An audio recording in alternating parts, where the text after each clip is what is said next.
Praise God. How have you been, my viewers? I thank God for this day that He has given me once more to have a platform to communicate with you. It has taken His mighty hand. I thank Him because I know if it were not of God, we wouldn't be here today. But God has been gracious. God has been good to us, and He has given us another chance to speak of His word and have an encounter with Him. I thank Him so much. I welcome you back to this channel where, as we said earlier, we are going to be only focusing on this that will make us move closer to our God. Thank you for always coming back here. Thank you for viewing these videos, and I thank you also for subscribing. Like the video and share. This helps the video move to many people. If your video has no views, has no likes, it means there are no people who will view it. So please share the video, like and subscribe. There's also notification button, whereby if you click the notification button, once I upload, you will be notified. There will be a notification that will come direct to you. May God bless you for supporting this platform and for making me feel that there are people who are with me in this. In this life, we need to have people who can stand by us. We need people who can help us improve and be the better version of us. Today, I welcome you to my new topic. Today, I'm going to focus on the book of Ruth. It is a book that I love so much. I have read it severally, and there are some lessons that I feel everyone would like to hear them because they are of great importance in our lives. The book of Ruth mostly focuses on day-to-day life of a person because it narrates of a story from a family, and it shows you how the family went, the challenges, how God restored them that way. And it is actually a book that I feel it is a demonstration of an ordinary person's life. As we focus in this book, I will not necessarily focus on a certain chapter. It is not a big book. It is a 4 chapters book, and it is very educative. If you have never gone through this book, I would encourage you to go in the book of Ruth. Read it. It's only 4 chapters, from chapter 1 to chapter 4. It is a book that comprises of the story of Elimelech and his family. Elimelech was an Israelite, and he had a wife by the name Naomi, and they were blessed with 2 sons, Gideon and Mahalon.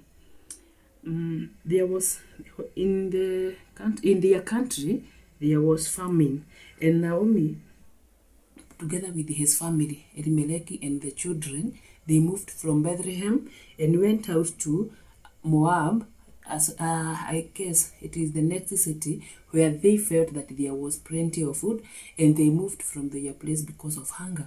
They went there and settled in that foreign land and stayed there for a while. I can imagine it is what any other person can do. For example, we have people in our country who are nomads.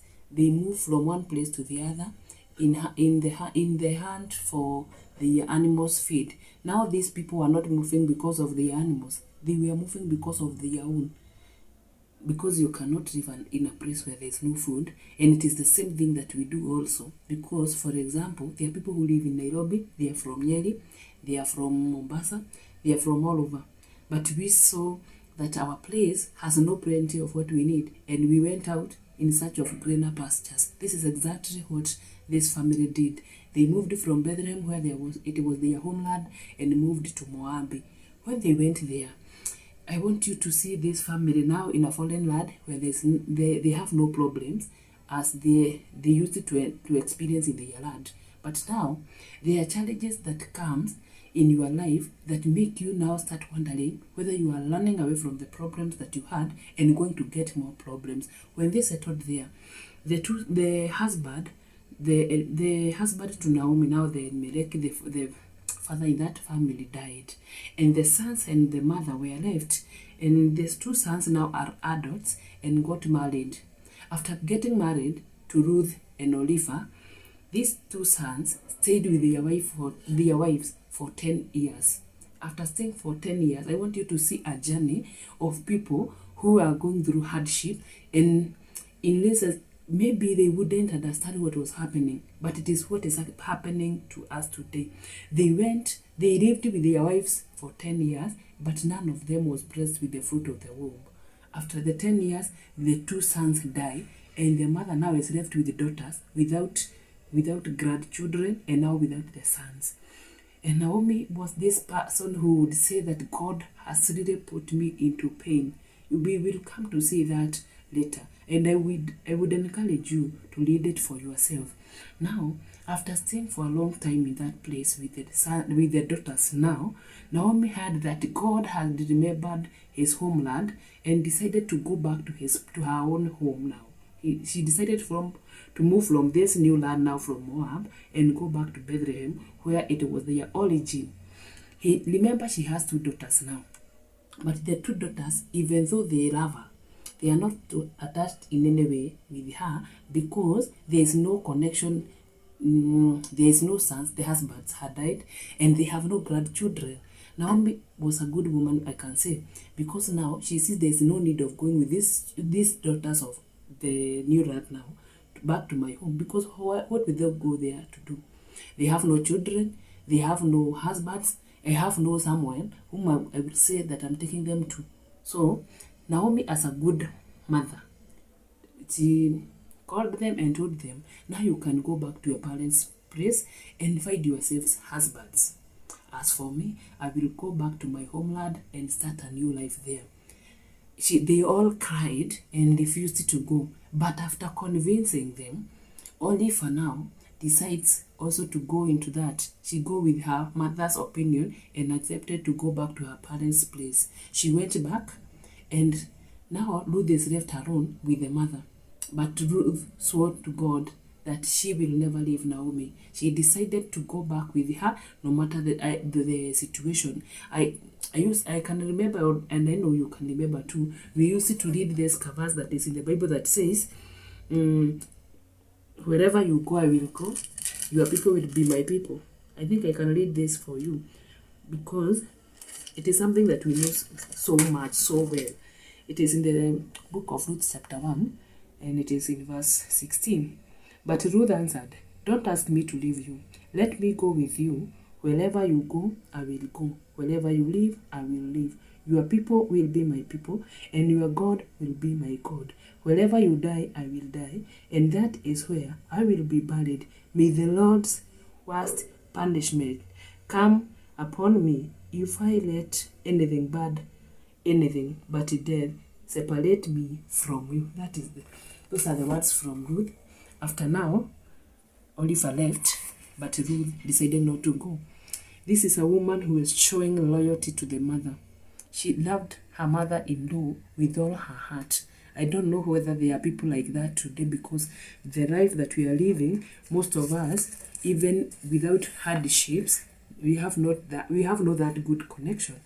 And I think this is a story that should teach us how to be loyalty to the parents that we find where you go. If you get married into a home, be loyal to that family. If you marry a daughter from a family, be loyal to the family also. This is a story that is showing us loyalty from Ruth, which is a good thing, because due to her goodness, there are good things that will follow her life. After Naomi saw that Ruth has decided that she is not going back. She now feels convinced to go back Bethlehem with their daughter now-in-law. They went home, and after reaching that place, remember, it is now like they have stayed for a long time without being that place. So you can imagine, now they are like foreigners in their own land. But remember, Ruth is a foreigner. But Naomi is in her maternal home, but she is like a foreigner because she has nothing. They settled down because they have now somewhere to settle, but they have nothing to feed on. And that is when Ruth started working in a farm. She started going out to farm, and she had to she found herself in the field of Boaz, who was a relative to the family of Elimelech, the father-in-law. This man now becomes so much attached to Ruth because she was a humble girl, and in that village, in their place, the fame of Ruth now has spread. How she has been good to her mother-in-law, how she has been loyal, and she has decided to look after the old woman. Her name was so good. She has that reputation, that good reputation with everybody. She has that good name now. And Boaz is attached to her and decided to treat her well in that place. Ruth now get favor, but not the favor that people would think. She is now harvesting without being asked any question by anyone. And the people who worked for Boaz, because now Boaz is a big man, that rich man in the field who is having those many employees who are working in his farm. Now, he commanded the employees not to molest Ruth. And Ruth now worked there freely for a long time, getting food for her mother-in-law and hers. She stayed there and worked for so long. But one day, Naomi now feels that this woman, no matter how much she loves me, she has to have a family. She is in need of a family where she will have children and live her life. Because now, even though she loves me, there's no way she will live without children. She has no husband. It is being selfish in a way to hold someone and make her life look like now she is. It's like you have headed her life. That is what I can say about that. Naomi now reach a point and see that she have to release Ruth to have her own family. And according to the lineage of Israelites, the people of God, it was advised that when your husband dies, you are taken by a king. And that is how now Naomi advises Ruth to go into Boaz's farm where he will sleep, and advise her on how she is going to get connected to Boaz. And Boaz, being a man who feared God, advised this woman according to the tradition of their lineage. Now, we see Ruth we see Boaz taking the steps that are required to be taken, because from the family of Elimelech, there is another kin between Elimelech and the boss Boaz. There is another person before Boaz who is supposed to take Ruth.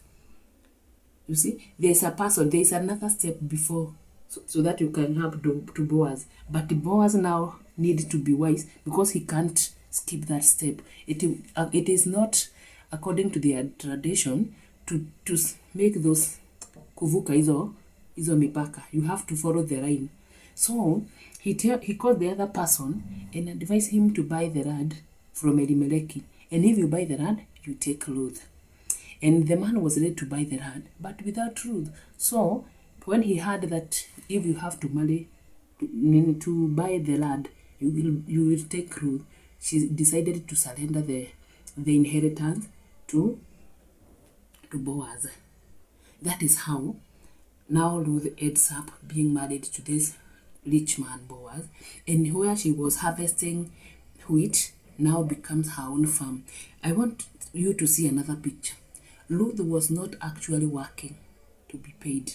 Ruth was not working in that farm to receive salary. She was also not working in that farm being her farm. She was coming after the people employed to harvest wheat harvest. There is those one zenye humwagika nyuma ya. Naona hizo ngano zenye zinamwagika nyuma. That is what she was coming behind them picking, so that they can have food. You can see, I want you to see that. Not that she is harvesting from the farm as, harvesting. Yeye anaokota zile zimemwagika. This is what she was doing. When the owner of the farm harvests and take what he needs, the woman comes behind them collecting the leftovers. Yeah, that is the perfect word. The leftovers. This is what Ruth was picking. Now, I want you to see something. The journey that God took Ruth so that she can come to be married by Boaz. You can go through pain because God want to take you somewhere. And people can go through a lot of pain, making a way for a person to be uplifted. See the story of Naomi. When Naomi was coming back to Bethlehem, and people came to shower her in with happiness, saying they are Ruth is back. Now, sorry, Naomi is back. She even said that she should not be called Naomi because God has put her into pain. And she says she should be called Mala. I don't know whether that is the name to be used in English. I don't know whether it is the name that they uses. It's somewhere that this, yeah, that is the name, I guess. She even changes herself, her name, to give herself that name of a person who has gone through pain. Not people who are naming her. She is the one who is saying, I should not be called Naomi again. I should be called Mala because God has put me into pain. This is to tell us that she has gone through a lot of pain. And this pain, I want you to see it as a path that was being made by God for Ruth to reach where God wanted her to come to be. In this summary of this book, there are some lessons that I would like you to take. One, see about this loyal woman, Ruth, being a loyal person to her mother-in-law. She is this person who feels that I committed my life to you, so I truly will respect that loyalty to the end. This is a person whom we should learn from. We should try and practice our loyalty no matter what. Number two, there's another lesson that I would like you to see. Now, apart from Ruth being loyal, I want you to see another thing. See the love of God that he is showing. God loves all people equally and unconditionally. See that the people from Israel were the Elimelech and his family. Now comes Ruth, who is from Moab. I can't really tell about Moab more, but I know it was not a godly nation. This is where this woman comes from. But when she go back with Naomi to that place, to their home, where they worship the true God, God does not discriminate Ruth from his people. When blessing his people, he is blessing even Ruth, and he is making her way perfect. And that is why you can see she gets married to Boaz, and they got Obedi, who became the father of Jesse, the father of David, and there we find the lineage of the birth of Jesus. God does not discriminate anyone from his kingdom. This is something that we should learn. So no matter which clan you come from, no matter the tribe you come from, God loves you for whom you are. I think this is a lesson that we should learn. Another thing that I want you to see in this book, these people from Bethlehem, went to Moab in search of greener pastures. But in search of green pastures, yes, they found food. But in finding food, they come through so many challenges. They went through pain. See now, after settling in Moab, Elimelech, the husband, dies. They are in the search of greener pastures. Elimelech dies. After Elimelech dies, his sons got married, stayed for 10 years in marriage without children. That is another journey with pain. It is not easy. I want you to think of you being married and no children for 10 years. It is not easy. That is painful. I want you to see now lack of children in another angle here. They lacked children because God did not want them to have those children for themselves. He wants to take Ruth back to their home. Yes, they will have children from Ruth, but not with these sons of Elimelech.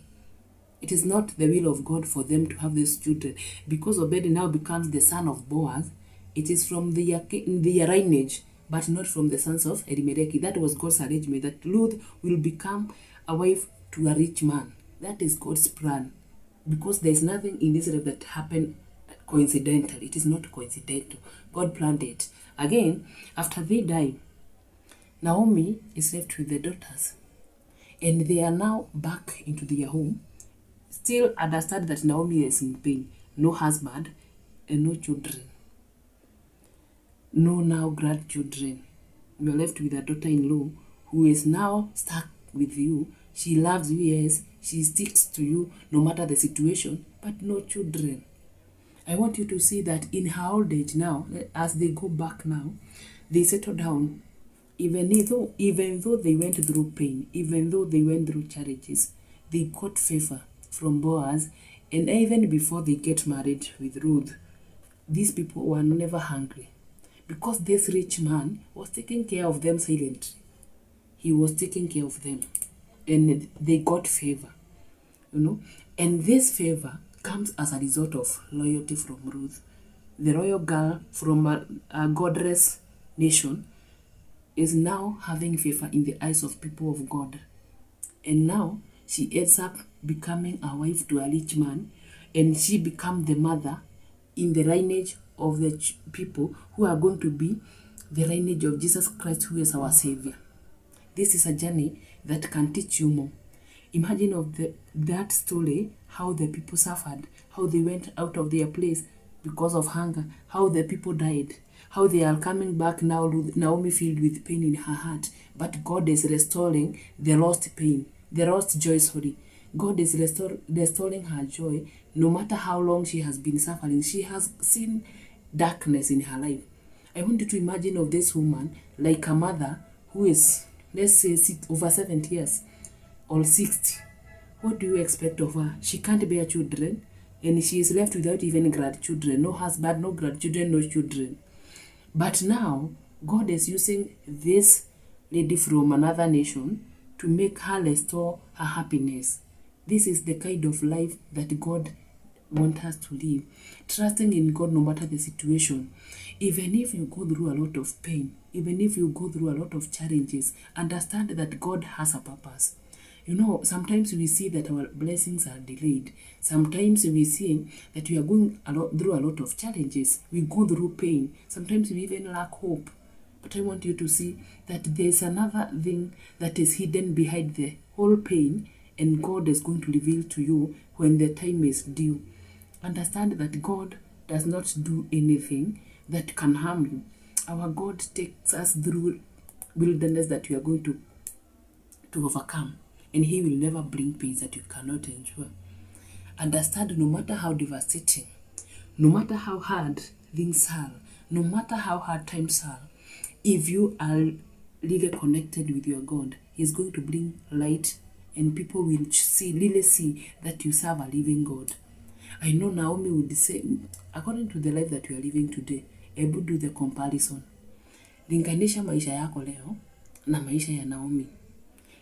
When you are going through such things, people run away from you. People will leave you. People will go away from you. If you had friends, I want you to see this. If you are married today and your husband dies, most of your friends who are married and their husbands are leaving, they'll depart from you because they start seeing you as a threat. They start seeing you as a threat. Now comes this time now, when now your children dies and you are left childless. Again, the ones that you are left with will escape. They will run away from you. They will start seeing you as a cursed person. How could they have been? How could you be? Your husband dies, your children dies, you are left without anybody. It means you know what is happening to your life. And because we have become judges of other people's life, if this woman was living today, this is the kind of things that she would be going through. You killed your husband. You know what happened to your children. Let's assume when they went out to the other country, when they went to Moab, she became rich. And the husband now dies. The children dies. They will start saying, Amewauza.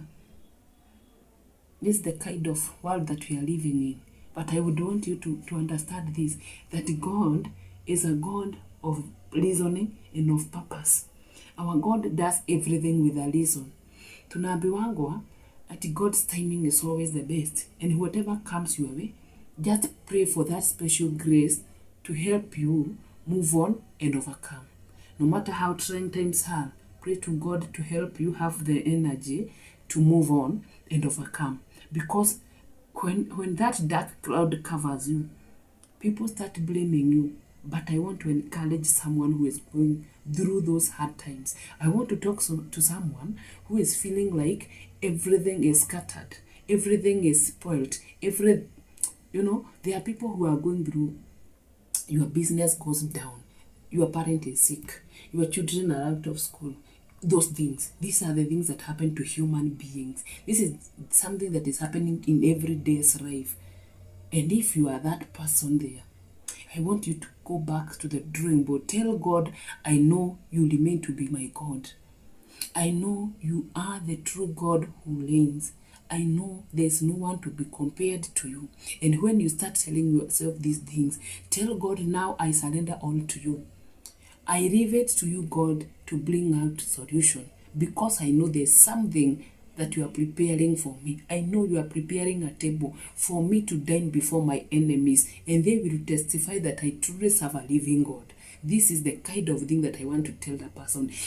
Put this into practice. Let's trying to do this. Let's be trying to work hard on this, because God will restore whatever was stolen, whatever was taken, whatever was eaten by locusts. He is a God who restores. He is a God who brings joy that was lost. I don't know what you have been through, and I don't know what pain you are enduring right now. I want to tell you this. Wewe ninayeongelesha, there is God in heaven who restores that joy, who brings hope even when things seem hopeless, who makes a person smile again. There's hope for tomorrow. Never give up in this life. Never ever give up in this life. There's God in heaven who cares and who loves you for whom you are.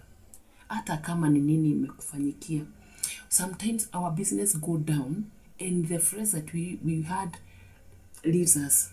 They lack the meaning of us. They see there's nothing good that can come from us. I want to encourage you.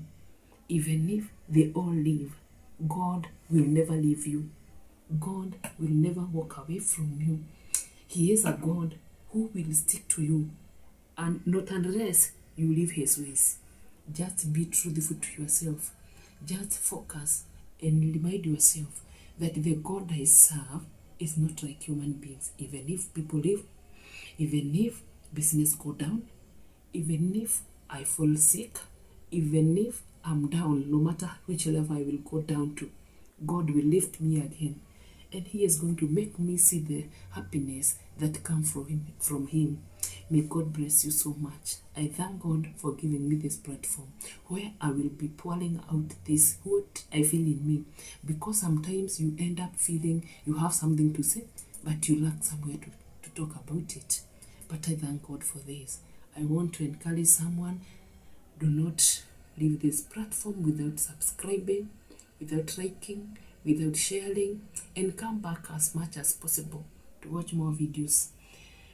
There's that notification button up there. Click that button so that you can be notified once I upload. May God bless you. I thank you for watching. I love you so much. Sina mengi ya kusema, but I thank God for you, my viewers. Thank you.